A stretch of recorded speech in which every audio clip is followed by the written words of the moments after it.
Honorable Shivambu. Thank you very much, Deputy Speaker.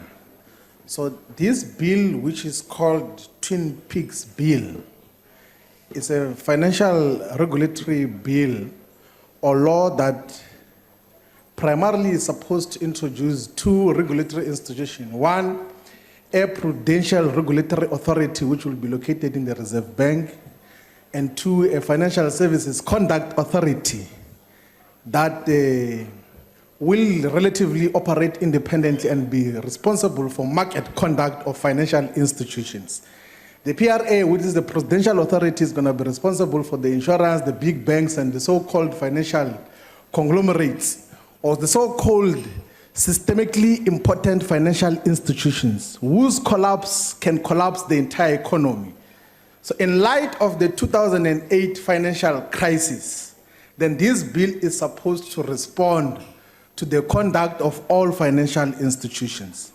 But it's not Twin Peak because there are other institutions which necessarily should continue to exist. The National Credit Regulatory Authority, the regulator, the NCR, and then the Financial Intelligence Center. Throughout this process, when we were participating far much more intimately as the EFF, we always raised the importance of the Financial Intelligence Center and the importance of dealing with financial crimes. Even when we went to the oversight visit in the UK, when we were in the Bank of England, when we met the Banking Association of England, when we met with all the institutions there, the key highlight to us was how do you deal with financial crimes, because South Africa is defined by a lot of financial crimes, of money laundering, of tax avoidance, of illicit financial flows.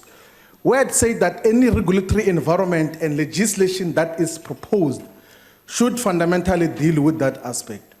Now, just before the bill was finalized, the president of the ANC brought back the FIC Act, which to some extent was going to deal with financial crimes. This is against the fact, I heard Kosatu said he must be a president, a deputy president. He must listen to this carefully. In May, the parliamentary majority of the ANC passed the FIC bill. In October, the Secretary General of the ANC spoke on behalf of the National Executive Committee and said that the FIC bill must be signed into law or South Africa will be punished by the world markets. So you have got the parliamentary majority of the ANC saying that the FIC bill must be signed into law. And you must remember, this FIC bill is critical for this bill that we're approving today. And then the Secretary General, on behalf of the National Executive Committee of the ANC, says that it must be made law. But then the platforms that are associated with Saxon World, some so-called Decolonization Foundation, and the New Age writes editorials to say that the FIC bills must not be made into law. And 6 months later, just before Parliament closes, a president, whom is supposed to be your president, brings back that bill here for us to entertain it. It frustrates the Financial Services Regulation Bill. It frustrates the efforts that had to be put in place to fight financial crimes.